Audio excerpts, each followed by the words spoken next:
It's wonderful to be here. This is such a remarkable place, and for a Canadian in particular, with our rather, what would you say, paucity of history. It's really something to come here and see a place that's so saturated with, I would say, beauty and integrity. I hope you know what you have and that you take careful care of it, because it certainly deserves it. I'm going to speak tonight as a clinician, I would say, about free speech. Dr. Orr gave a bit of an account of the battle behind the scenes, so to speak, that took place so that I could come here and talk, and that's much appreciated. A lot of people put a lot on the line to make this possible. But I find the debate itself somewhat of a mystery. I can't really understand why it's raging precisely the way it is raging. And I would say that specifically from a clinical perspective. I'm going to tell you a little bit about a clinician named Carl Rogers, and I learned something. I've studied the people I regard as the great clinicians in some detail and learned a lot from all of them, regardless of their particular school of psychotherapeutic endeavor, let's say, or their historical background or their genre. I learned a lot from Freud in the psychoanalysis, from Carl Jung, from Rogers, who was a humanist, from Maslow, who was perhaps equally outstanding as a humanist psychologist, the existential psychologists, and the cognitive behavioral types, who were much more cut and dried, let's say, in their approach than, you know, the more mythologically oriented, narrative-oriented psychoanalysts. They all had something to teach me, and I learned it with great, what would you say? I was driven by a great need to learn what they had to say, and thank God for that. Since they were clinicians, you'd hope that reading what they wrote would be helpful, and it certainly was helpful to me personally, practically in the conduct of my profession, but then also in my interpersonal relationships. Unbelievably helpful. And I would say the most stellar piece of advice that I ever encountered that was actually both, I would say, profound in some sense, but also immediately practical, came from Carl Rogers. And Carl Rogers did an awful lot of clinical research into clinical efficacy, as well as being a rather admirable theorist. Now, his background is somewhat germane. He was really an evangelical Protestant up until the time he became a young man. He was going to go to China as a missionary and stopped because of his developing agnosticism, and then I would say atheism, as a consequence of his inability to reconcile the distinction between science and religion. But his clinical thinking is saturated with Judeo-Christian suppositions. And foremost upon them, I would say, would be something like respect for the word in capital, as a capitalized phrase, respect for the divine word, let's say, but in a secularized fashion. But Roger was also extraordinarily careful, I would say, to elaborate beyond the word to the act of the exchange of words, let's say, because for anyone to speak, in some sense, you need a listener. And what that means is that if you're going to be a participant in a good conversation, or we might even say a therapeutic conversation, that not only do you have to be an active speaker, but you have to be, to use a terribly cliched phrase, an active listener. And it stays a cliche unless you understand what it means, but if you understand what it means, then it can stop being a cliche. And I can tell you that if you take nothing else from this lecture, but you practice this, it will completely transform the way that you interact with people. And that's something that's worth noting too, that something like this can in fact completely transform the way that you interact with people, and that it's actually something in some sense that's simple enough to learn in a very short period of time. So Rogers said that he had noted in his interactions with people and in the clinical domain that it was very difficult for people to listen, and that most people had never really been listened to at all, or that many had never been listened to at all, never really attended to properly, let's say, by their parents during their course of development, never had a mentor or a teacher who really attended to them and listened.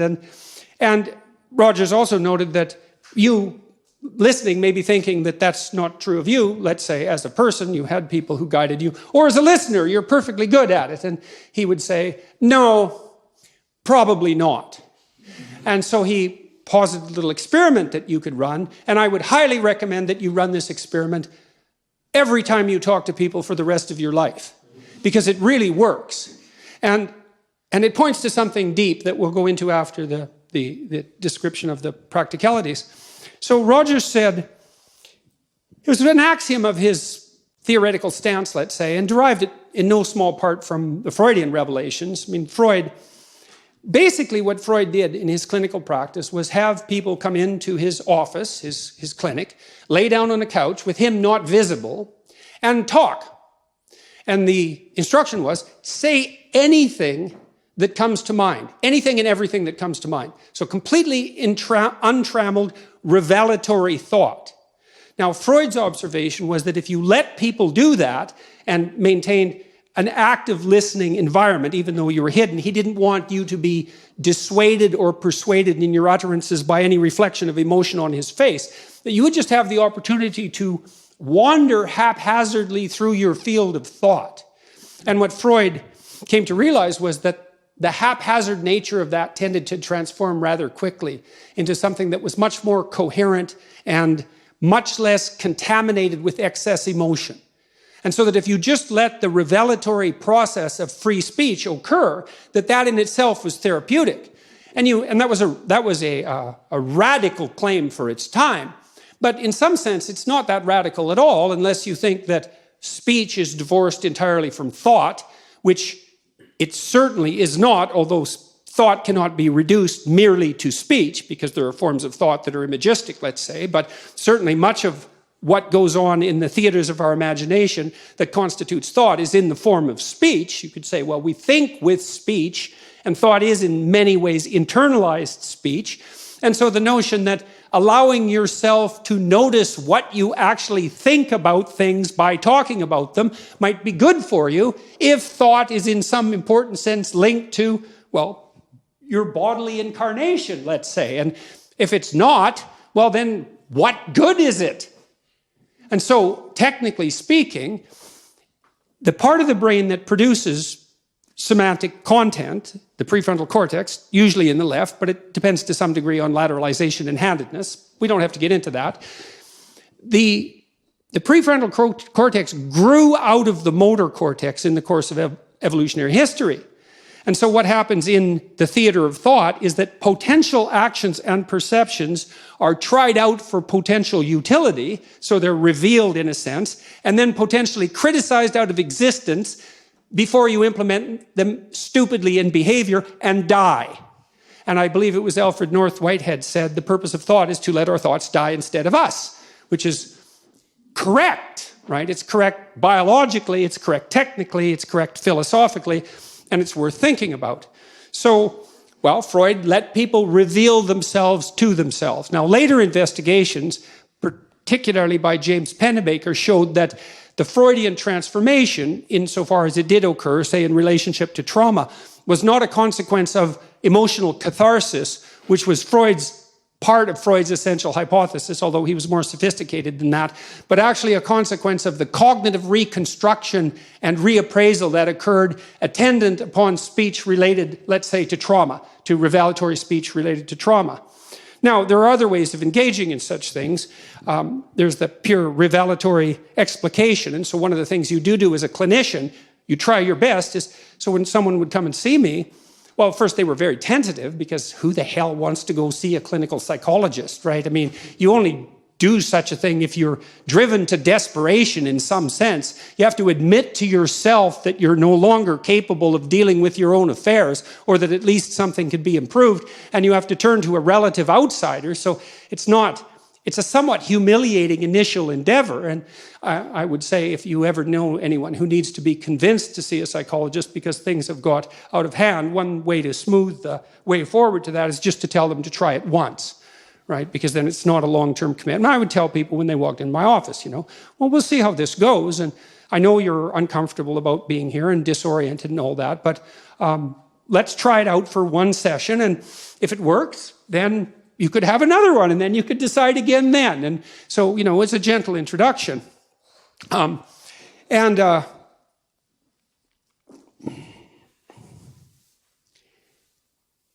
would never assume to begin with that I knew what was wrong with them.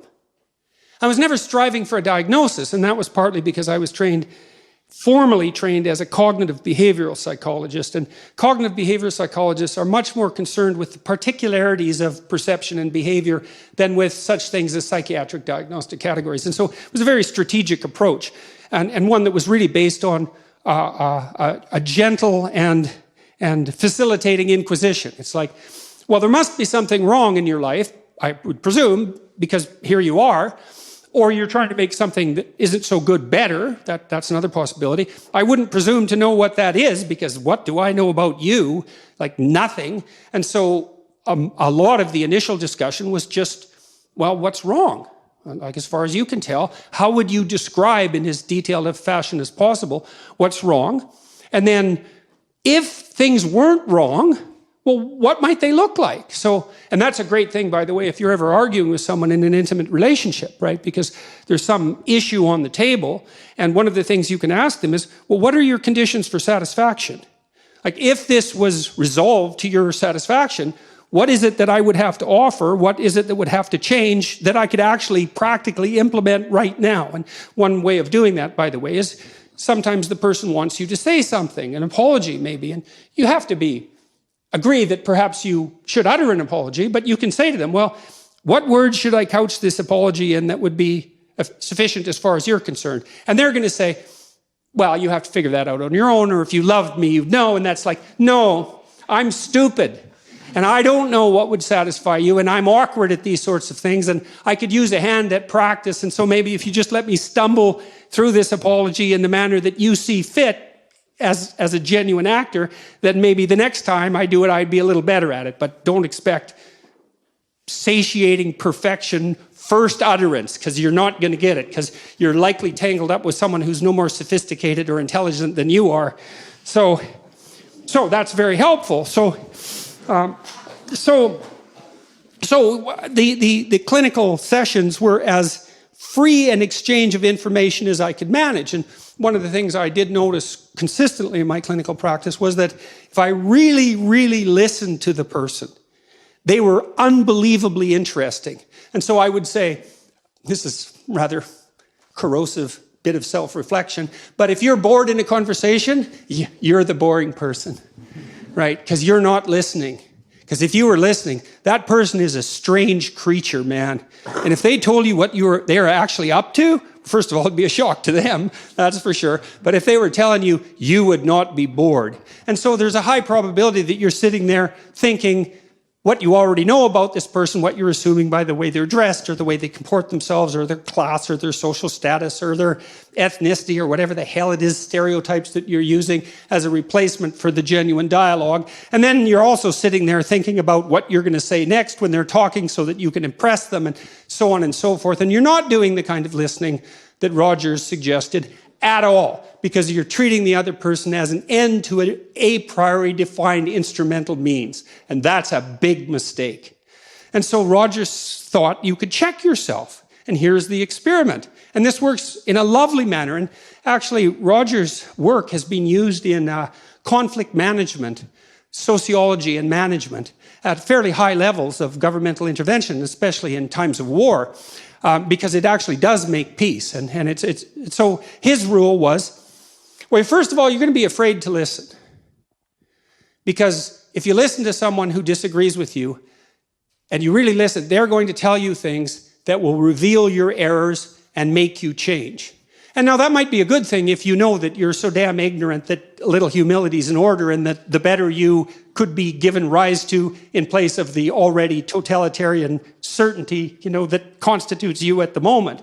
But still, it's especially if you're dealing with someone who truly is different than you. The probability that they'll reveal things in honest dialogue that will shake you to the core is quite high. And that's very common experience in clinical practice. Well, partly why else would it possibly work if that wasn't the sort of thing that was happening? And so that was another barrier to listening, is you don't want the person to reveal themselves in their complexity to some degree because they shake you to the depths of your core certainties. And that's actually a great thing unless you're already living in paradise, right? Because since you're not, the probability that you're existing in error is fairly high, and some of those errors are probably pretty severe, but that doesn't mean it's a particularly pleasant experience to have them revealed or to stumble upon them. So Rogers suggested this technique, which I said I would get to the technique. He said, the next time you find yourself embroiled in an argument with someone that's contentious and uncomfortable, say, institute the following rule. You don't get to respond to the person's claims until they've exhausted that particular claim, and this does presume to some degree that you're dealing with a good faith actor, even if they feel differently than you do. You don't get to respond until you have recapitulated their viewpoint and summarized it in a manner they find acceptable. That's so treacherously sneaky, that rule. Because what it means is you have to demonstrate that you attended to what they say closely enough and carefully enough to, first of all, act out validation of the idea that they have an opinion worth attending to. So that's a big deal.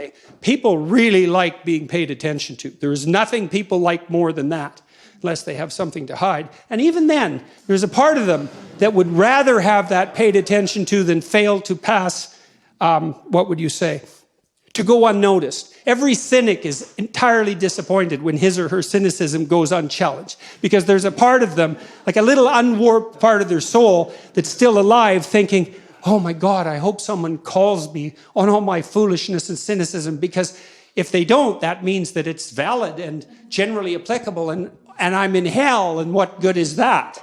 And I really mean that. I really mean that. And so you're called upon to, first of all, summarize what they said, which is not an easy thing, right? Because it means you have to, and sometimes it's somewhat incoherent and emotion-laden, especially if it's in the course of an argument. So you have to sort of strike right to the quick.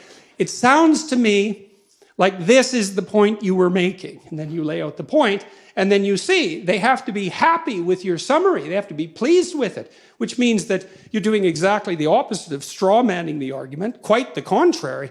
And you're doing them a favor in some sense by reducing it to the gist, because that's actually an incredibly complex cognitive operation. I had one client who was extraordinarily seriously affected, and in the final analysis, I don't know if I was of any help to her, because the pit of family pathology she was ensconced in was so deep that no matter how far we dug, there was always a new layer of lies underneath the lies we had already worked months to uncover. It was just awful, like homicidal level awful, literally terrible. But she told me she went on a tangent that lasted for 4 consecutive day clinical sessions. Like, they weren't the whole day, but they were 50 minutes on 4 consecutive days. I had no idea where she was going. She was wandering all over in this Freudian associational manner, and she came to the point at the end of it. It was unbelievable. She tied together she was a very intelligent woman. She tied together this tremendously long, incoherent ramble into a little bow right at the end, like the punchline of a remarkable joke. And she had extracted, in some sense, the gist of what she was saying as a consequence of the circumambulation, the wandering through all this territory. And when you listen to someone very, very carefully, and especially if they express themselves for a while, and you say to them, well, it sounds to me like this is what you're saying.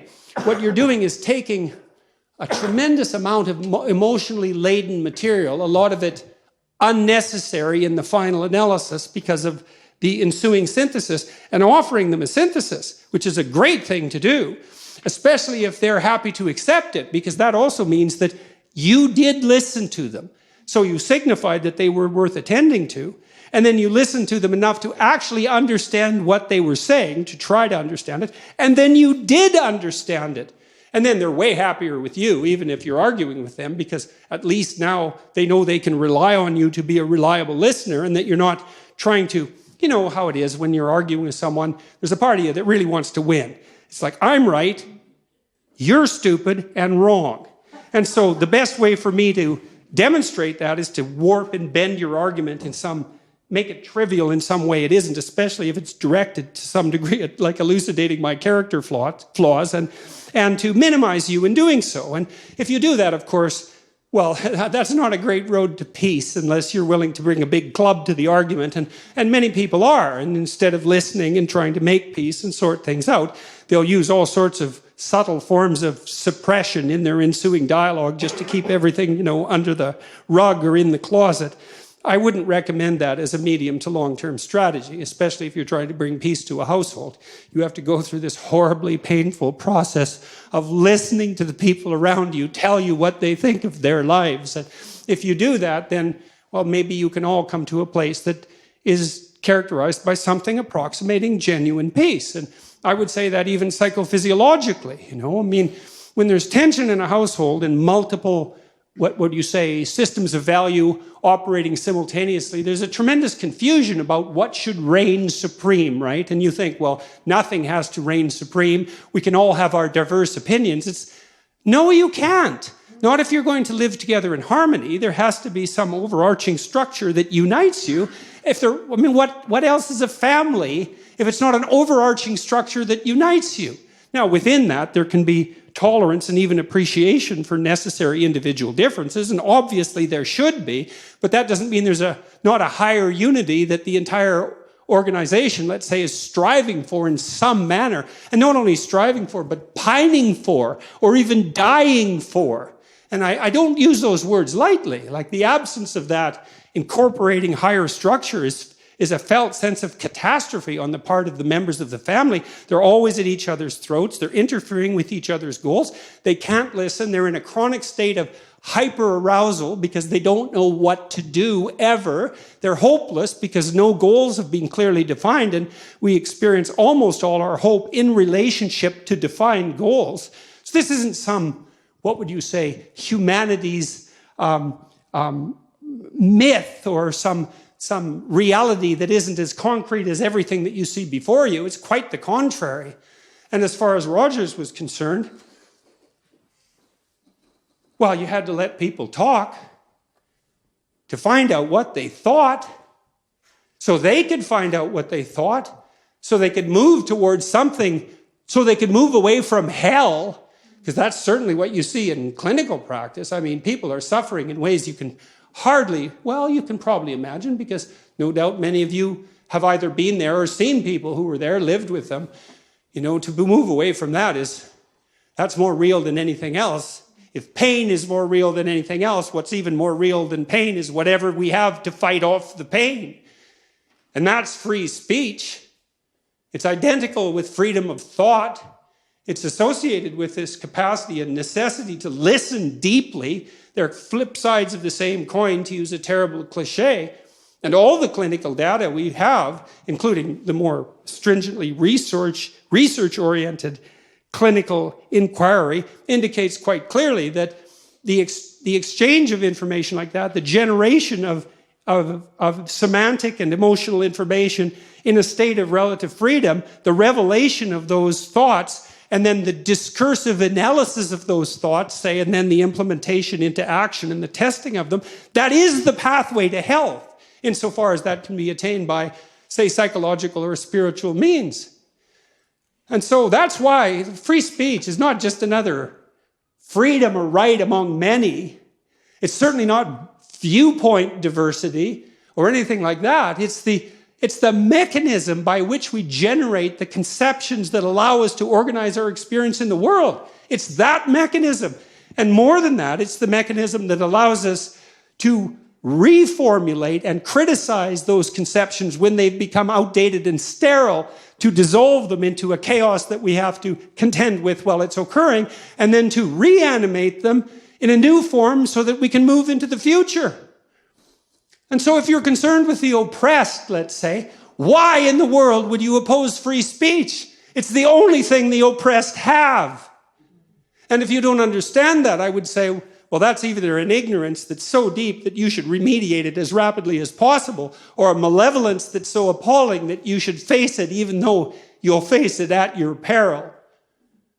And so you come to a university like this that's been a bastion of free speech, in a country that's been a bastion of free speech and a light unto the world in that regard for 1,000 years, and all due credit to all of you for that. It's like, don't forget this. This is the fundamental thing. Say, the entire Judeo-Christian enterprise to this date has been an attempt, in some sense, to elevate to the highest place the notion of the divine redemptive word. And there's no truth that's deeper than that. And that's that. So, thank you very much.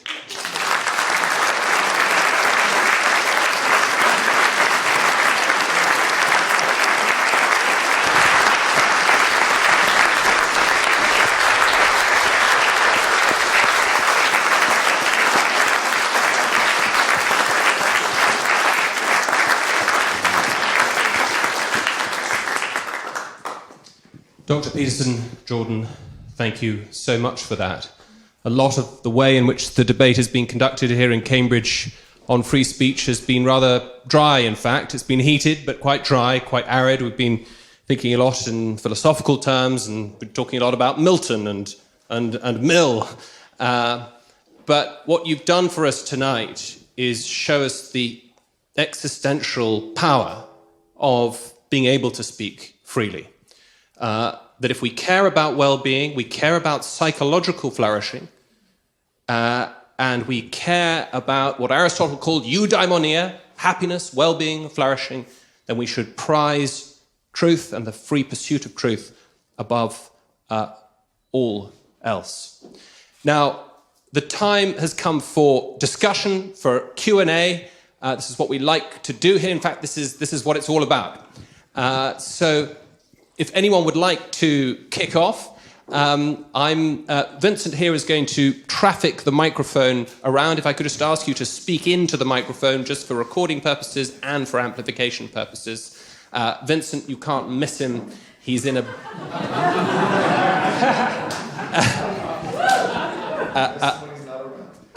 bone-white suit in the middle of a Cambridge November. So just make sure that you put your hand up clearly so that he can spot you. And then, since Vincent will have the mic, I'll let Dr. Peterson pick the questions as they are. Emily. Hello, Dr. Peterson. Thank you so much for coming to talk to us. So I have a question. It's sort of personal. So I've recently become convinced that I'm called to work either in politics or at least in the public intellectual space. And I want to do that because I really love my country and I want to try to help preserve the values that have been at the foundation of our country. But I'm worried that I'm going to be seduced by the lust for power, and I was wondering if you had any advice for how to fight the lust for power. Well, that's kind of a germane question altogether, isn't it? Because part of the cultural battle that we all find ourselves enveloped in is partially due to the claim that there's virtually nothing other than the lust for power. And, I would say, fair enough in some limited sense, that bears directly on your question, because you see that as a temptation that might be powerful enough to bend and distort you as you attempt to make your way through, let's say, the halls of power. Well,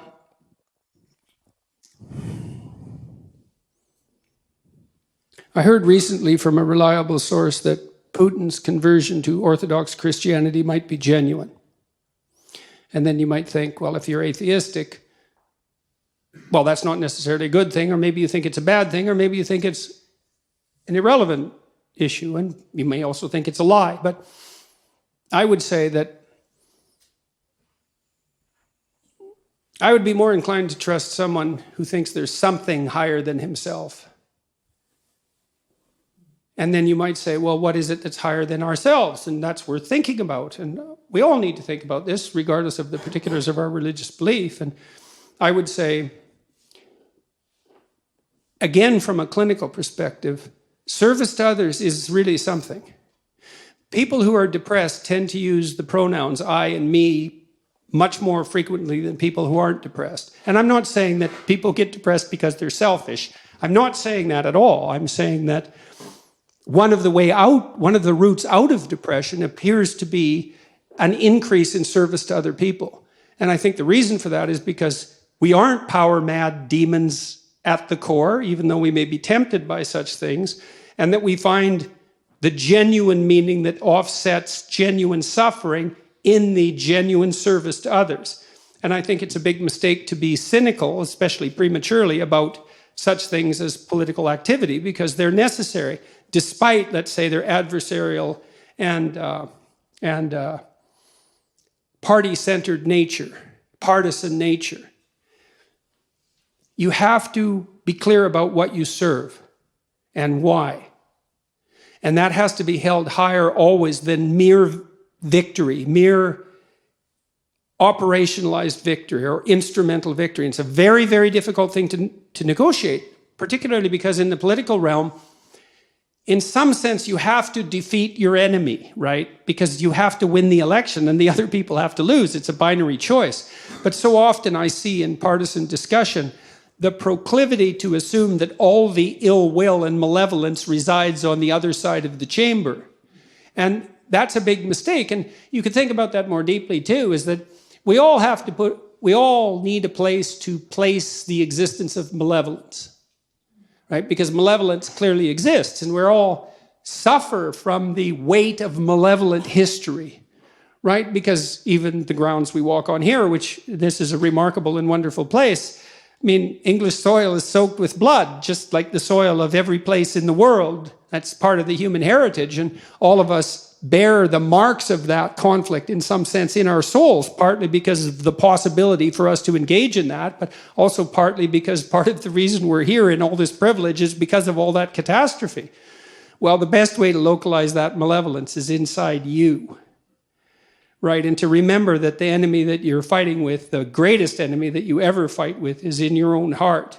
And that'll also stop you from confusing that true source of malevolence, let's say, with your mere political enemies. And that isn't to say that you won't encounter malevolent behavior, although most of it in the political sphere, as it is everywhere, most of it is more ignorance than malevolence, although willful blindness certainly plays a large role.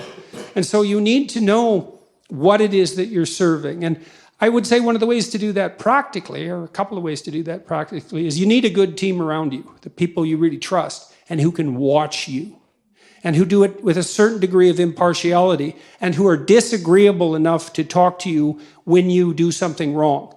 So you need trusted advisors. And then the other thing I would say is you really need to listen to your constituents, because they will tell you what the problems are if you listen to them. And if you really listen to them, well, then you'll have your feet on the ground, which is where they should be, and you'll know what the problems are, and you will win elections. Because what people really want from their leaders is to be listened to, and then for those leaders to articulate what they've heard in the halls of, let's say, influence and power. And so if you know those things, if you know you need to listen, you need to get in touch with the people you're representing as regularly as you possibly can, and mostly to listen. I knew a man in Canada who started a political party, which is a very difficult thing to do. And not only did he start it, but he rode it to sufficient success so that he became the leader of the opposition in Canada within about 10 years. And I asked him how he did that, because it's like, well, really, how did you do that? That's actually really hard. And he said he would go out from constituency to constituency and make his stump speeches, but what he really liked was the Q&As, because people would tell him what their problems were. Then he knew what the problems were. And out of the dialogue would also emerge the answers that the audience found compelling. And so not only would they tell him what the problems were, but they would tell him the answers they would like to have what instituted to solve those problems. It's the same thing that comedians do when they finesse their acts in front of live audiences before they practice them in front of a large audience. They tell jokes, and the audience either laughs or they don't. And if they laugh, then you keep that joke, and if they don't, you throw it out. And soon you're just as funny as the audience can possibly manage. And it's the same thing. You can also do that in a dark manner, by the way, which is what Hitler did. So he could utter terrible things and wait for a response and collect those. And so then you become the embodiment of the shadow of your people. So I would recommend that you probably don't do that. Thank you very much. You're welcome.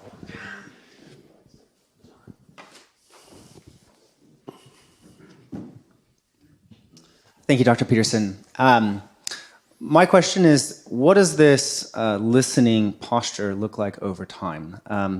And with your knowledge of personal psychology, I think we can all say we've somewhere encountered one of those relationships where one person does all the work and the other person can't engage in this, even if they have been listened to over and over and over again. But at our society level, if that does happen, now let's try it. I totally agree with you. Let's listen. If we wind up in this, sometimes it's always listening and it never turns into listening back. Right. What's that look like over time? You do test for reciprocity. So children, for example, when children are investigating potential play partners on the playground, they'll come up to a child, let's assume a child of roughly the same age, because that would be the most common situation. Maybe we're talking about kids who are 4 or 5 years old. And they'll throw out a play gesture that's rather simple, so maybe that a 2-year-old could manage. And then if the person manages a proper response, then they throw out a little more sophisticated gesture. And if the person responds appropriately, then they ratchet up to just above their developmental level. And then they play like mad at that level, and that'll make them friends. And so partly what they're testing for there continually is whether there's something approximating reciprocal altruism, right? It's tit for tat in the positive sense. And I would say that, well, we know there's actually a literature on this, which is quite interesting. This is also something very practical to know, and I'll get to another practicality here. So there have been psychologists who've done empirical investigations into what predicts the longevity of a relationship. And so here's one experiment that was conducted multiple times, and I believe this is very reliable data. So imagine you have the two partners in a marriage, each rate the number of encounters they have with their other partner a day, and it's kind of an arbitrary and subjective measure, but it doesn't matter. You might say, well, I talked to my wife 8 times today. We had 8 different interactions. And then you'd say, well, did you rate those for whether they're positive or negative? And then you can calculate a ratio of positive to negative.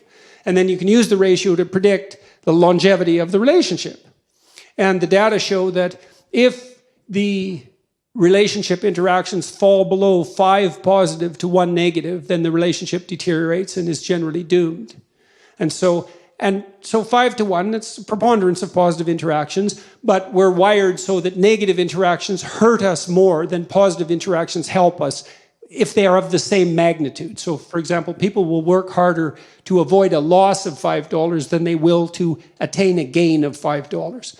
And you might say, well, why is that? And the answer is, you can be absolutely dead, but there's only so happy you can be. And so it's better to err on the side of conservatism in the domain of negative emotion. And so, but interestingly enough, if the interactions rise so that they exceed 11 positive to 1 negative, the relationship also deteriorates. And so what that suggests is that there's it's sort of like smiles with teeth, right? You want a fair bit of positive emotion and reflection from your partner, but you don't want them to be a naive, dependent pushover who's afraid to stand up for themselves. And so you want to, because you're a nasty, horrible human being, and now and then you poke your partner just to see if there's anything there, because that's what you're like. And if you find out there isn't, you'll run roughshod over them, and you think you won't, but you will, especially if they're very good at implicitly encouraging that, which dependent people sometimes are.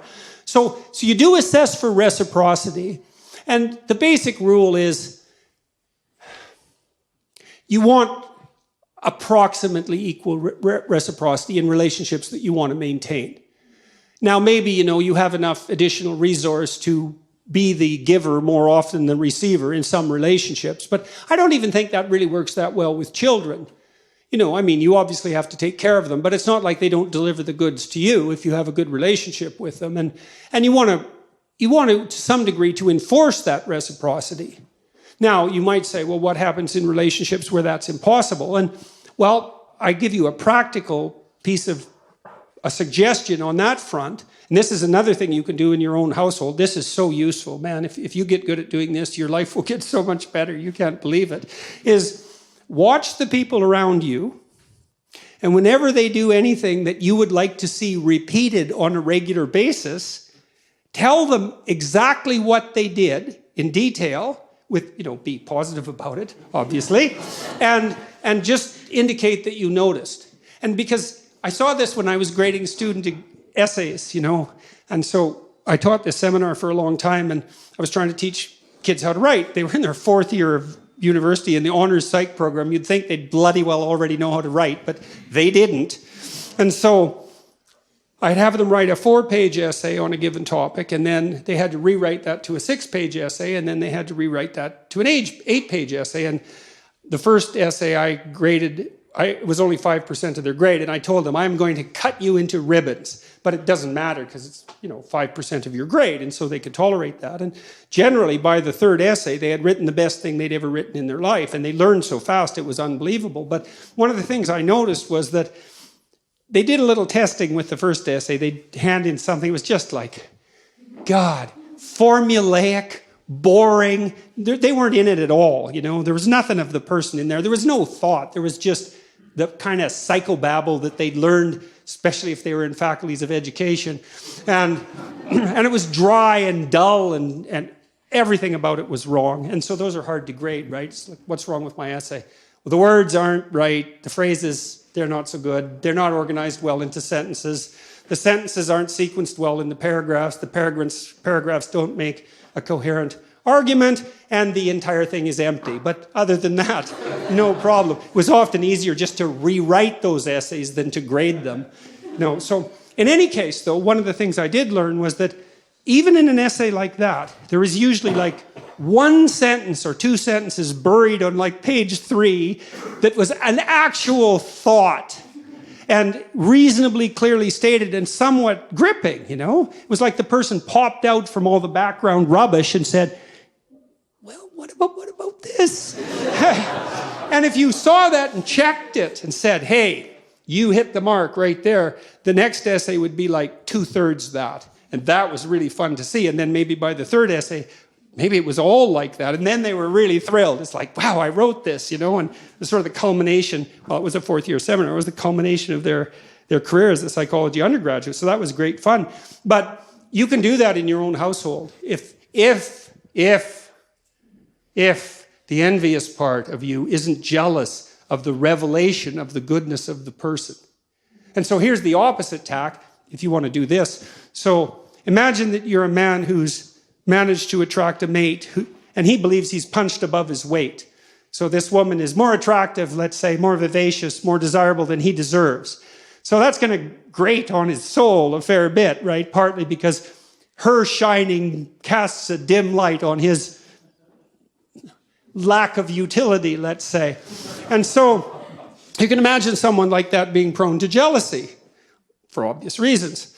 And so the best tack to manage in a situation like that, if you're that man, is to wait till your wife dresses herself up in a particularly attractive manner and then either fail to notice by occupying yourself with something trivial while she's attempting to gain your attention, or by criticizing her directly for what she's just managed to do. And if you do that 50 times, let's say, you can be sure that she'll never reveal her attractiveness to anyone else for the rest of her life, including you. And you'll get exactly what you deserved. So that's the opposite of watching people carefully.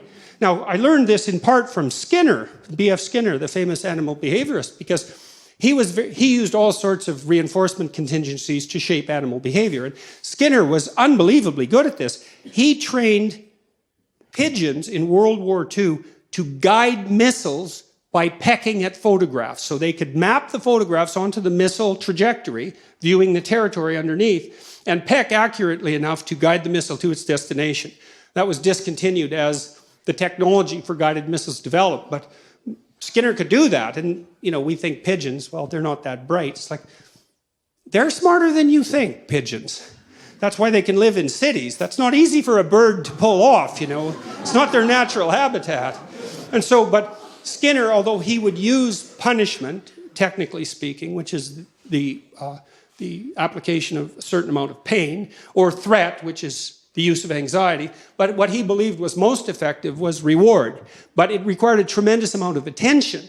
So, for example, if Skinner was trying to train a rat to climb up a little ladder and then across the ladder and then maybe do a pirouette and come down, which he could do with no problem, he'd wait, he'd just watch the rat, and then when it got close to the ladder, he'd give it a food pellet. Now, his rats were starved, by the way, down to 3/4 of their normal body weight, so they were pretty eager to work for food. It's not something you necessarily saw in the methodology section of the papers, but, and that's not a critique of Skinner, it's just an indication of how simplification takes place in laboratory experiments. But in any case, he'd wait for the rat to get near the ladder and give it a food pellet. And soon the rat would be hanging around the ladder quite a lot. And then now and then, just more or less randomly, the rat would put a paw up on the ladder. Food pellet. Well, then the rat would hang around the bottom of the ladder with paw up. Well, if he did that continually, through observation, he could get the rat to do pretty much anything that you could imagine a rat could do, and then maybe some things you couldn't imagine. And this isn't a manipulative technique, by the way, although it can be used that way. It's not effective unless you do it with a certain degree of wisdom. You want to think, well, what do you want in your house? How about peace, tranquility, happiness, and humor? Something like that. It's not a bad first pass approximation. And you got to get that in your head. It's like, do you want that, or do you want the delights of endless martyrdom? Because you have to make a choice, and you might think, I wouldn't pick martyrdom. It's like, really? Really? You wouldn't, eh? You'd pick peace and happiness and humor, and so everywhere you go, that's all you're ever surrounded with. It's like highly improbable. So don't be so sure you're aiming up. But if you can orient yourself in that direction, and carefully, and knowing full well what the hellish alternative is, because you need to know that, then you can watch and see, well, when is this manifesting itself in the people around me? And then you can tell them in detail, I noticed today, we're having a discussion at dinner, and you made a spectacularly witty remark right at the right time, and it was provocative but not annoying, and so good work. And then the kid thinks, oh my God, did you notice? And then he's like twice as funny the next day, and maybe not in some unbearable manner, and that really works. It really works. But like I said, you have to quell the envy that would otherwise beset you, and you have to want to aim up, and then you have to not be jealous of the other person's goodness, and you have to be extremely attentive. But man, as a transformation technique, even in extraordinarily difficult relationships, which goes back to your point, there isn't anything I know of that's more effective. And I've been working with moderate Democrats in the United States recently, and with a number of Republicans, and suggesting that to the Democrats that when the Republicans do something that isn't absolutely malevolent and stupid, in your opinion, you might want to just say something. Like, that's not as bad as it could have been. Something at least. And the same for the Republicans in relationship to the Democrats. And that because it's also one of the ways that you can reduce the tit-for-tat proclivity, right? You want to give the devil his due, especially when you're not actually talking to the devil, but just the person who's sitting across you, let's say in the house. It's an unbelievable, and people, that's another issue. I mean, if you want people to appreciate having you around, learning how to listen, that is a skill that is absolutely unbeatable. And this technique of summarizing to their satisfaction, that works like a charm. And it's not, you might be a little awkward when you first try it, and might feel a little manipulative because you're not that good at it. But if you get expert at it, and you have the greatest conversations with everyone. I had people in my clinical practice who were extraordinarily impaired intellectually and suffering from all sorts of assorted pathologies in addition to that. And if I was listening to them properly, they were as fascinating as anybody I had on the, say, more able and competent end of the spectrum. And you learn so much because there is nothing that people won't tell you if you listen. It is absolutely amazing what people will tell you. And so quickly, they'll reveal things they didn't even know about themselves. And they need to know those things often. They've been hidden for years. It's so rewarding. And then this use of attentive reward, that's also, it's fun in a game-like sense once you learn to play it, because you're watching. You think, I'll just wait. This person's going to do something good sooner or later. It's like, pat, good work. And people are so thrilled that little manifestation of goodness in their heart that managed to sneak out past their cynicism and boredom was recognized. They're so, what is it? It restores their faith in what's good inside them. It really does. It's unbelievably powerful. And so that can work if you're embroiled in a difficult relationship, and you can't escape easily, or maybe you can't escape on moral grounds. That listening, that helps a lot. You might have to listen a lot, but that use of judicious reward, man, that's a powerful technique. So, Dr. Peterson, thank you so much for your work and your passionate defence of free speech. In relation to and therapy as well, the UK government's currently consulting on banning so-called conversion therapy. And I wondered what your view was as a therapist on that in relation to talking therapy in particular. Well, the first thing I would say about that is that as soon as it's termed conversion therapy, the argument's already over, right? Because this is one of the things, conservative politicians are particularly bad at this, by the way. That's why I mentioned at the beginning that you should never discuss viewpoint diversity. I mean, you think about what you're doing when you discuss viewpoint diversity. You think, you're conservative, let's say, that you've just pulled a fast one on the lefties. It's like you're so gung-ho about diversity. What about viewpoint diversity? And you don't even notice that you just subordinated the highest value in the hierarchy of values to diversity. You lose, buddy. It doesn't matter what argument you make after you've done that. It's like, I defined the terms of the debate. I established the questions. You seeded the terminological ground. You can flap your lips all night, but you're not going to change that. And so the conversion therapy issue right there is the way, as soon as that's framed in that manner, it's a lost cause. A guy had a client, a young man, who was being pressured quite intensely into a homosexual relationship by someone who was attracted to him. And he was genuinely confused about his sexuality and certainly about how to respond. Well, I wasn't going to do conversion therapy. I mean, I don't know what's up with this kid. I have no idea. And neither did he. And so the goal there is if someone comes to you who's confused about their sexuality, and like, have you met someone who isn't confused about their sexuality? It's really complicated, especially when you're 16, Well, you listen and you try to sort them out. And if you have any sense, you realize that you have enough trouble with your own destiny to not bother imposing your viewpoint, moral or otherwise, on this teenager. You want to help them come to their own conclusions. And it's an axiom of clinical practice that only those formulations that come from the client themselves will result in anything approximating lasting behavioral change. So, you could come to me and I could give you advice, and you might even think it was good advice, but you're not going to take it because you can't even give yourself advice and take it. How are you going to take it from a relative stranger? But if you go through the process of thinking it through, like really deeply thinking it through, and you draw your own conclusions, and then maybe you practice their implementation, there is some possibility of change. And you just can't do that by, like conversion therapy.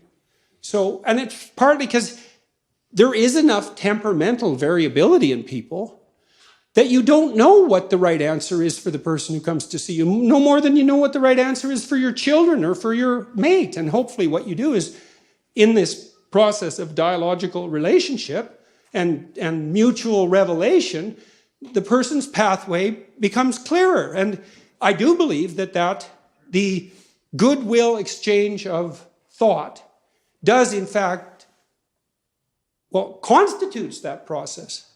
So, as soon as it's conversion therapy, the game's already lost.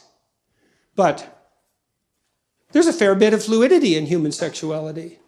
And people have to come to terms with that. You might say, as a rule of thumb, and I think this is true, your life is going to be a lot simpler if you adopt something approximating traditional sexual roles. And so you step outside of that confine at your peril.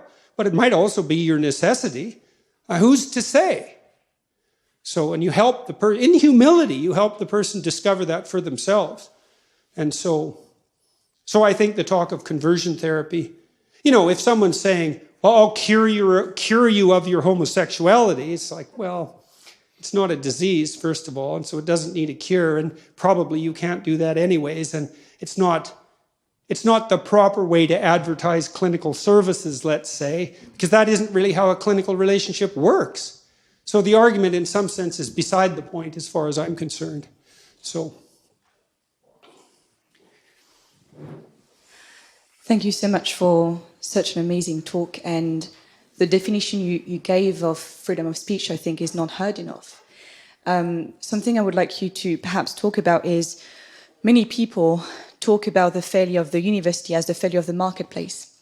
And many say... The failure of their leaders? Or the university. Yes. The university setting as a failure of the marketplace. And some say it is because freedom of speech has fallen out of fashion and is not used enough and being criticized too much.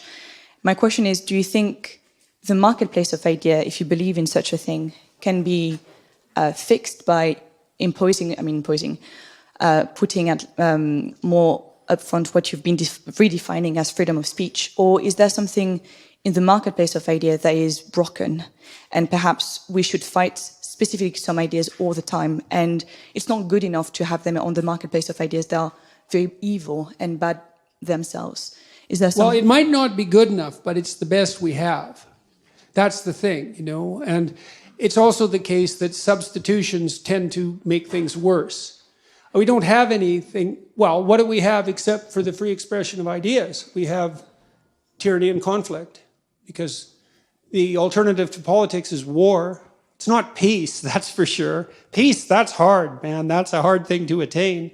And so you have the intense battleground of ideas, and the people who are concerned about, let's say, offense, like they have their point. Words can hurt, and they can hurt deeply, but they don't hurt as much as sticks, and they don't hurt as much as knives.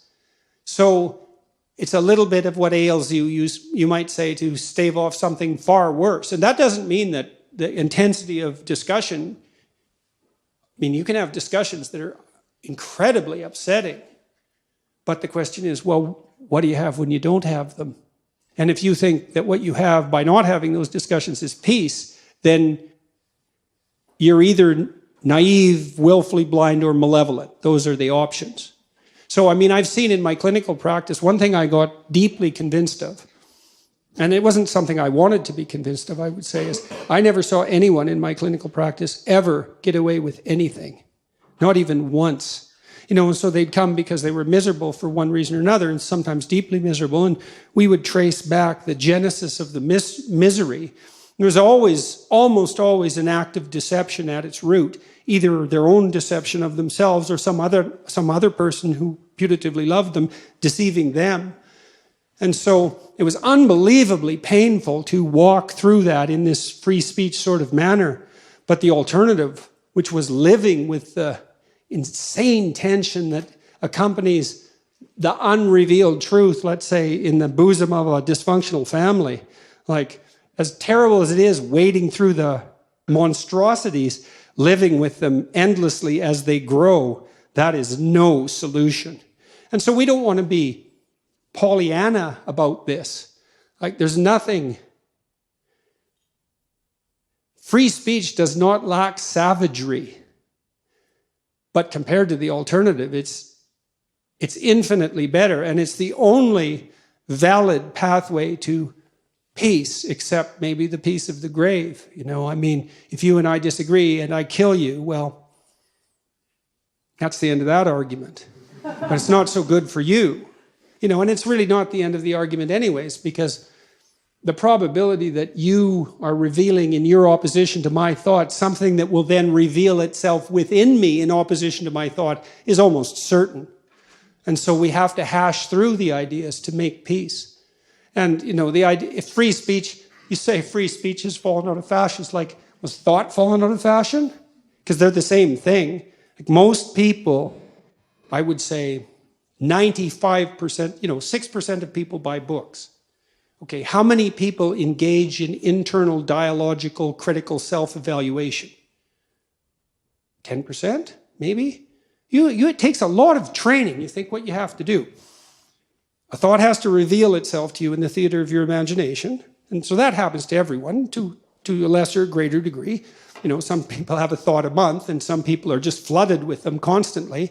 It's a temperamental variable and a variable associated with intelligence. But once the thought emerges, you can either accept it as a revealed truth, which is the general course of action.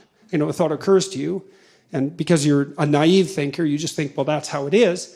But let's say you're a bit trained, you can divide yourself into two avatars. One takes the pro side and one takes the con side, and you can have the debate internally. But you have to be unbelievably highly trained to do that. Now, all of you people, or the vast majority of you, do that as a matter of course, but don't be thinking that's the way people work, because it isn't. Most of what passes for thought, and I'm not being cynical about this, and I'm not looking down on people. All people have their talents and their abilities, and some people are good at dialectic thinking. Some people don't have that skill particularly. the way that most people think is by talking. And you see this if you have a close relationship with someone perhaps who isn't as intellectually inclined as you. They'll be pondering something and they'll sort of offer a thought in a questioning sort of manner, and it's an invitation. It's like, well, I thought of this and I'm kind of scared of it, or I'm doubtful about it, and what do you think of it? And then you play the role of what would otherwise be an internal avatar, and they play the opposite role, and maybe you switch, from time to time if it's kind of playful, and you evaluate the thought. Well, that can't fall out of fashion. That's like reading a map has fallen. We need to get somewhere, but reading a map has fallen out of fashion. It's like, well, we're not going to get anywhere then, are we? Because that's how you get places. And that's why I said earlier, freedom of speech is not just another freedom among freedoms, and it's certainly not another right among rights. It's certainly not, and that right is certainly not granted to us by the social contract or a derivative of government fiat. That's an absolute misapprehension, which is why I think as well that there has to be something like, for atheists and believers alike, a divine hierarchy of value outside the political process to which the political process refers. And one of the wonderful things about the English common law tradition is it's grounded in such a metaphysical reality such that we have all the rights there are, except those that are expressly forbidden to us by the common law tradition. It's like, yes, good work, English people. So, as opposed to French civil law, let's say. So, because there you're granted the rights by the state, and that's just, your rights are not a social construct. That's just simply not the case. It's not the case psychologically or physiologically for that matter. So. Hi, first of all, I'd like to just say thank you for having the courage to pursue the truth, and I'm very proud that you're Canadian, especially since truth has been so fraught lately in Canadian politics. My question is, what would you say to someone who has been through a traumatic experience and wants to avoid the culture of victimhood that encourages people to identify with their trauma and capitalize off of being the most victimized person? Okay, well, there's two things that I addressed there. People say this courage, they talk to me about my courage fairly frequently, and that's not right exactly. I just learned to be afraid of the right thing. And I really mean that. I mean, I saw in endless repetition in my clinical practice and in my own private life, when my eyes were open, the consequences of not saying what was true. It's like whatever hell you might fall into by opening your mouth when you have something to say that isn't popular, it's nothing like the hell that you're going to envelop yourself in if you lose control of your own tongue and mind. And like I said, in my clinical practice, I never saw anyone get away with anything even once. And so all you have in a situation like that is what is the truth. Now, of course, you only have your approximations to the truth, but that's better than nothing. And so you need to be afraid of the right thing, and you should be afraid of contaminating your soul with deceit. That's what you should be afraid of. That will definitely do you in. And I know exactly how. What happens is, garbage in, garbage out, the old programmer saying goes. And so you'll fill your head with nonsense and no one will call you on it except you. But you can still that voice if you try hard enough. You just wait until you get in real trouble. One day there'll come a point where you have to make a decision. And the decision is the difference between life and death, or worse, between someone else's life and death, or worse, between health and the suffering that's worse than death. And because you've compromised yourself to such a degree, you will not be able to rely on your judgment, and you will make the mistake you shouldn't make. And then you're done. And that will absolutely happen. So you tell mistruths voluntarily at your exceptional peril, and you avoid the unpleasant truths that you might have to delve into in all their messiness at your absolute peril and the peril of everyone around you. And so if you see that, you become afraid of that. That's hell. And hell is worse than death. So, and I mean that most sincerely. So, okay, and so that's the courage issue. And then you asked about, I'm sorry, I obliterated the last part of your question. What would you say to someone who's gone through a traumatic experience and wants to avoid the culture of victimhood or identifying as a victim. Well, the first thing is, well, if you want to avoid that, you're sort of on the right path already, right? Because you have some vision of what it might be like not to be traumatized, to not be a victim. Well, first of all, I mean, in some sense, there's no shortage of victimhood. I mean, you know, the existential psychotherapists in the 50s, taking a page from Heidegger, talked about thrownness, right? The arbitrary nature of our existence. I mean, here you are, you have the ethnicity and race that was bestowed upon you. You had no choice in that. You're the victim and the beneficiary of this particular historical moment. You know, you're the victim and beneficiary of all the atrocity and the wonders of the past. You deal with your own emotions. You deal with the fact of this specific time and place, all of that. And there is a sense of, well, there's a sense of mortality, certainly, that's associated with that, with finitude and mortality. And you can easily say, in some sense, that we're all victimized deeply by our own susceptibility to vulnerability and tragedy. And I think that's true. But then the question is, well, what's the best way of dealing with that? And falling prey to it. When my daughter was young, she was very ill. And one of the things we told her repeatedly, and which I think she did very well to her credit, was often she was too ill really to be able to go to school because she couldn't wake up in the morning and she was in pain. But she needed to go to school. And well, one of the things we told her was, don't use your illness as an excuse, right? Because you're already in trouble, kid. You know, you got your problems and they're serious. But if you can hold on to the distinction between the part of you that can, in spite of this, and the part that can't because of it, and not blur that distinction, then that's one more thing you have on your side while you're attempting to struggle through this. And to her credit, she managed that, and quite pristinely, and that was extraordinarily helpful. It was very difficult at times. After she had had her hip replaced, she couldn't get around that well. And so we decided to put her in a motorcycle course, which was a rather terrifying thing to do since she just had a hip replacement, but she needed to have a scooter to get around. And so she went with her mother to this motorcycle course, and they were driving motorcycles, not scooters. And at one point, one of the people who was being trained wiped out on the motorcycle, and, you know, it was rather traumatic, let's say. And she woke up the next day and was too afraid to go to the course. And so we said, well, you know, it's understandable. Why don't you just get in the car and go to the course and see when you get there if you can manage it? And she got herself out of bed and went and managed it. And then she passed the course. And then she had a scooter and could zoom around the city for the next couple of years. And so that was really good. But it was very hard to draw that line, right? Because in some sense, she'd been victimized by this arbitrary illness. And, you know, you tend as a parent to have an outpouring of empathy, the empathy that can destroy under those circumstances, because you coddle the person more than is absolutely necessary, right? And you have every reason to, because they're suffering like mad. But you want to be a victim and be a tragic figure? You know, and you might say yes, but you wouldn't if you thought it through. So, and then if someone asked me that question, say, in a clinical setting, I would do a little analysis of it. It's like, okay, well, you're suffering from this traumatic experience. You want to get over it. We'd have to figure out what the practical steps might be, and that might be finding somebody to talk to, or there's other ways of dealing with it. But you delve into the practical realm to sort of address that. So, yeah.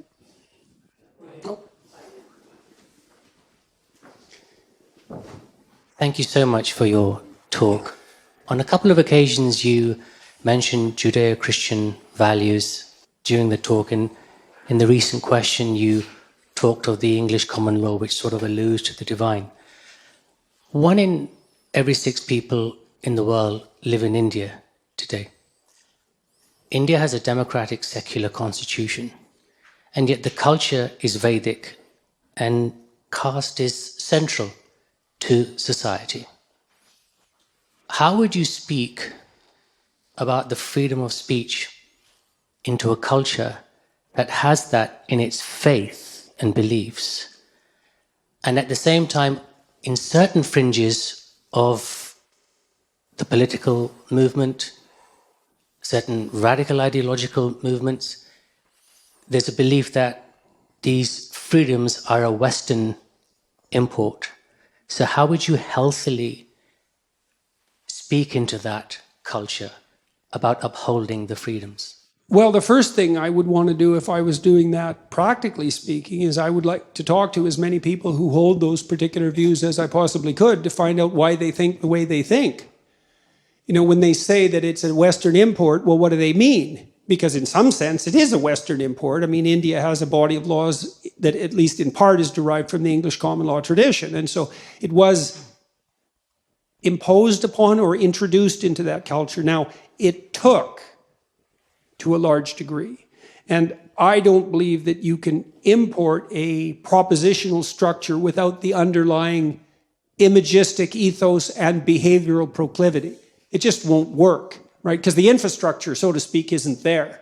And so the fact that it has worked, at least to some, well, I would say some remarkable degree, because India is really a remarkable success story, indicates that there is some correspondence between the English common law tradition, which emerged gradually and in some sense incrementally and organically out of the will of the English population, and it matches the same strivings and proclivities that you might find elsewhere. I would also say that the relatively radical comparative economic success of states settled by England in its history of colonization, let's say, also points to a decent fit between the English common law tradition and a whole variety of other cultures. Now, that doesn't mean the match is perfect. And so, to some degree, the argument is correct. It's imposed, at least as a set of propositions, but it's incorrect because I think it reflects something that's fundamental at the level we've been discussing today. But if I was trying to mediate those disputes, and I've been having increasing numbers of conversations with people on the Islamic side of the world, trying to do exactly that, is the first thing I want to do is listen a lot, because I don't know what, I'm so ignorant about such things, I just don't know what people actually think. And so you can't begin to address a question like that till you find out why those who stand in opposition to your claims, let's say, why they think the way they think. Now, the probability that there's no tradition, say, within Indian families that approximates free speech in flourishing families, it's like, that's zero. Because it's not possible, you know, and if it's just a tyranny, if it's a tyranny, well, tyrannies aren't sustainable. Chimps can't even sustain tyrannies. You know, and I'm saying that for technical reasons, you know, because there is this idea that's quite promoted that complex animals like chimpanzees live in dominance hierarchies, and it's the meanest, toughest male chimp that rules the hierarchy, right? And he's like Stalin, except in chimp form, which actually places him somewhat higher on the evolutionary scale than Stalin. And so, but Frans de Waal has investigated the structure of those societies in great detail, and it's simply not the case that the most tyrannical chimp is on top. In fact, the chimp males who sustain leadership across reasonable amounts of time are unbelievably reciprocal in their interactions, especially with other males, but they're also particularly attentive to the females and the infants. And part of the reason for that is, well, let's say you're, you know, Joe Brute chimp and you're strutting around like a fullback and in Georgia constantly showing off your physical prowess. It's like, well, one day you're a little sick or a little tired and two chimps that you've tyrannized will tear you into pieces. And that happens quite frequently in chimpanzee disputes where a too tyrannical male will be literally torn to pieces because chimps are very brutal when they get their mind to it. And they're just taken out. And so there's a principle of reciprocal altruism, let's say, that's associated with the free exchange of ideas, and something like mutual valuation, and that's recognition of the soul, I would say, on a metaphysical level, that's a precondition for peace everywhere, not just in the West. And that's been propositionalized and formalized into law in different ways in different cultures, and sometimes not formalized so much yet, let's say, because many cultures are governed primarily by ritual and custom rather than, you know, a fully articulated body of laws. But the fact that that does not mean by any stretch of the imagination that English common law is somehow purely arbitrary social construction. It's like that's such it's a preposterous claim. So I would start by listening and find out exactly what the issues are, and then proceed from there.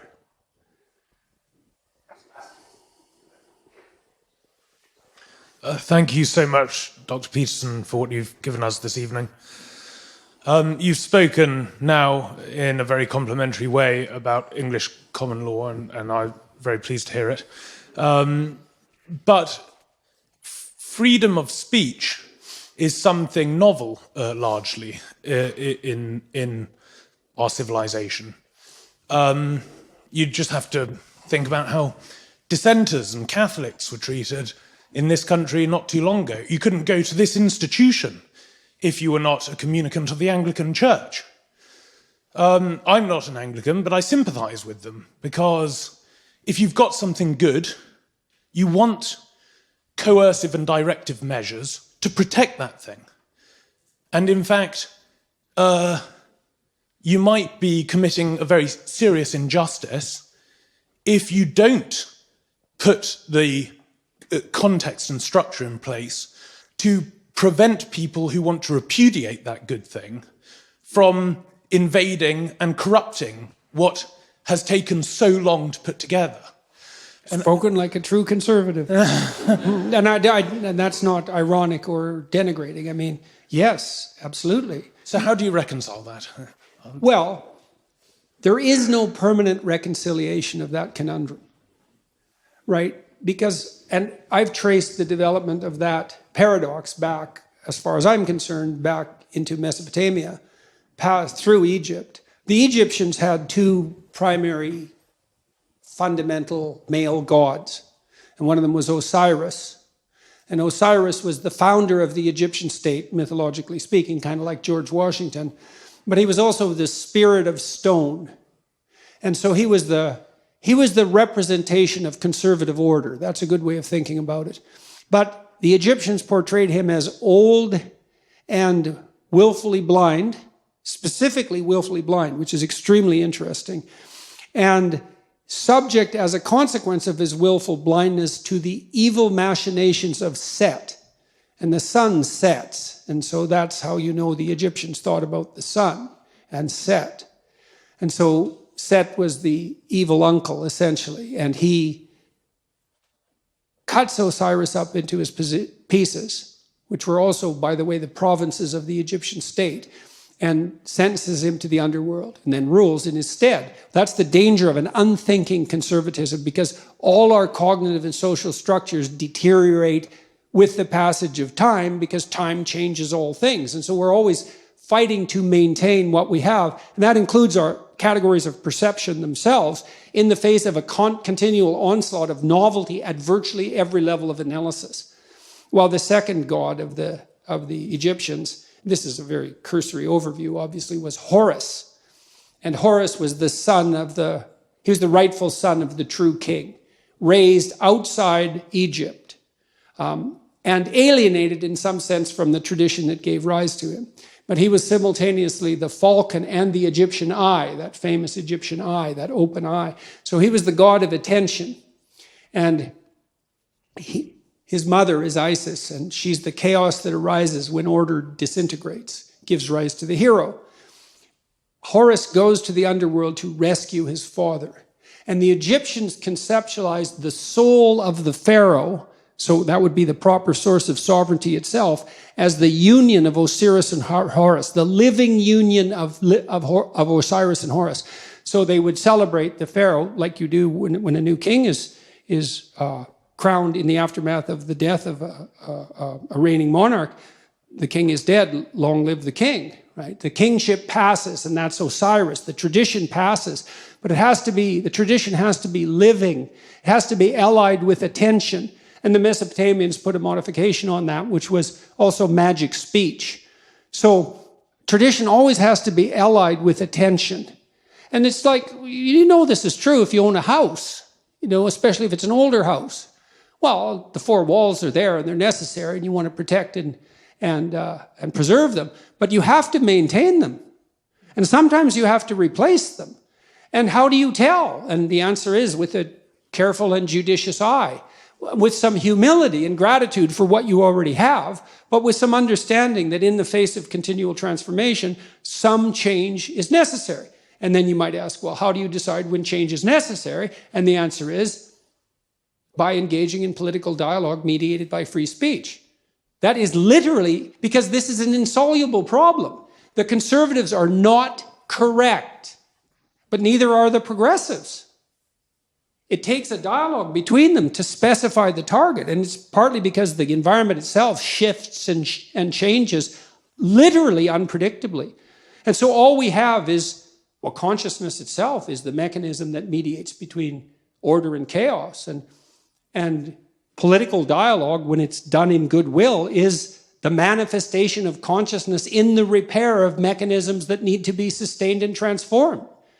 And so there's no end to the necessary dialogue because the future differs from the past. And that's the limit of conservative thinking, right? It's like, well, the noble traditions. It's like, fair enough, man. If you can walk down a road that's already been walked down successfully, that's a wise choice. But sometimes, there's a flood and the road is changed. The underlying topography is shifted.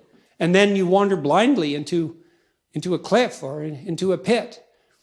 So even as a conservative, and conservatives have more of the temperamental proclivity, let's say, to preserve and to respect, but they still have to be open to the transformations that are necessary to keep abreast of the times. And so we try, right? We winnow through the wheat and the chaff of the past, and we attempt to garner the wheat and dispense with the chaff. And the only way we can do that is through continual dialogue with ourselves, honest dialogue with ourselves and with others. So,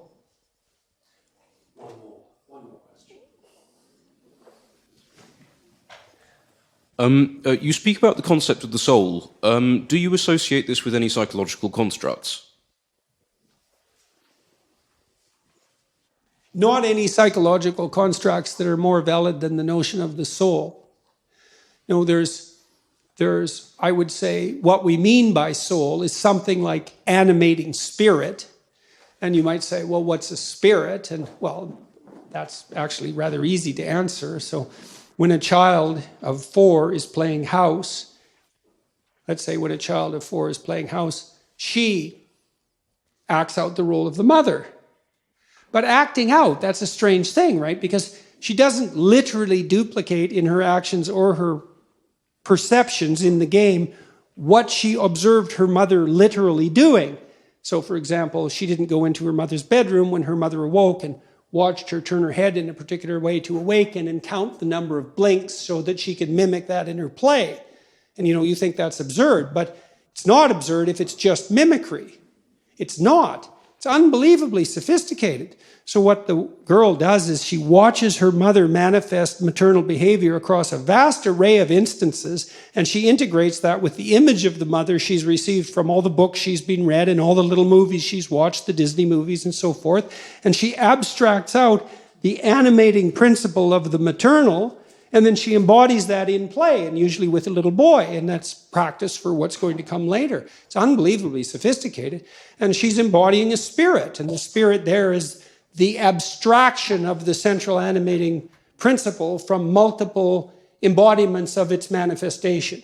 And if you think children can't do that, well, then you don't know anything about children, because they do that all the time in their pretend play, which is a necessary precursor to healthy psychological development. And so part of what we refer to as the soul is the presence of that spirit, or maybe even the capacity of embodying such spirits. And it's very difficult to know how deep that goes. I had a vision at one point of all the men in my life who've been particularly influential in a benevolent way. And you think, well, just the mere notion of the idea that there could be a benevolent way that would unite the acts of benevolence across a series of men, that's all comprehensible to you. You take that as a matter of course when you say that there are such things as good men, and you can identify them, right? Something stable about whatever is good across multiple manifestations of incarnation, let's say. And I saw that transform into the Father person of the Trinity as the embodiment of that benevolent spirit. Now, I don't have any idea what that means metaphysically, because who does? But that that spirit manifesting itself within is certainly part of what we refer to when we talk about the soul. And you can see that shine through people. I mean, it's part of what gives someone charisma. It's part of what elicits the instinct to imitate in you. You know, and you see that even in simple things. When you see a remarkable athlete do something incredibly athletic to put the soccer ball, the football ball through the net, to score the goal, and everybody leaps to their feet in celebration of that, well, that's a celebration of the divine capacity to hit the target dead on. And it grips you at such a low level, way down inside your soul, that you're compelled to your feet to cheer, and you don't even know what you're doing.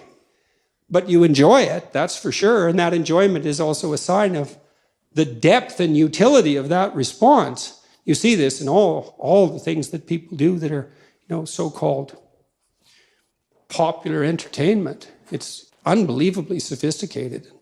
The soul is participating in that in the fullest extent. And, you can say, well, there's no necessary use for the religious terminology. It's like, well, until you come up with a better word, there's plenty of use for it, because it's a very complex and deep phenomena. And to, just cast it into the realm of superstition in some casual manner it's just not helpful.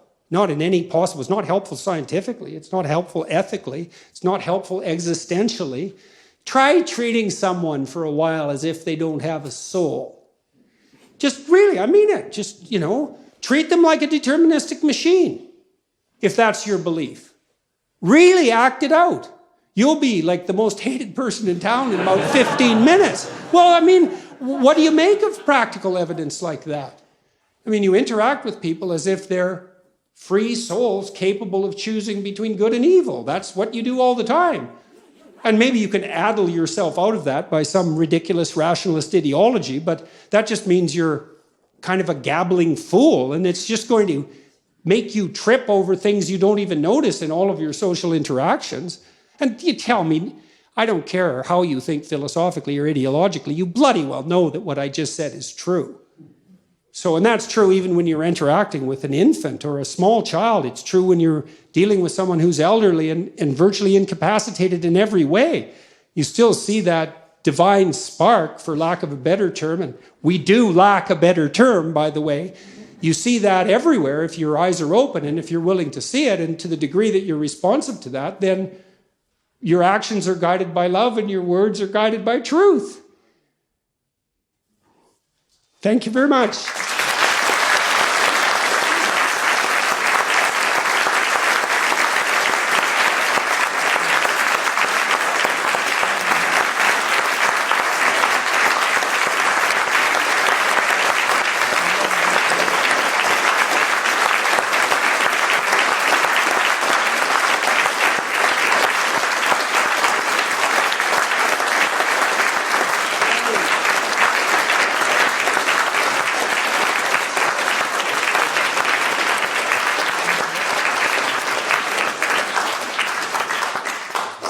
Well, ladies and gentlemen, that concludes the formal part of the evening's proceedings. Thank you so much for coming along.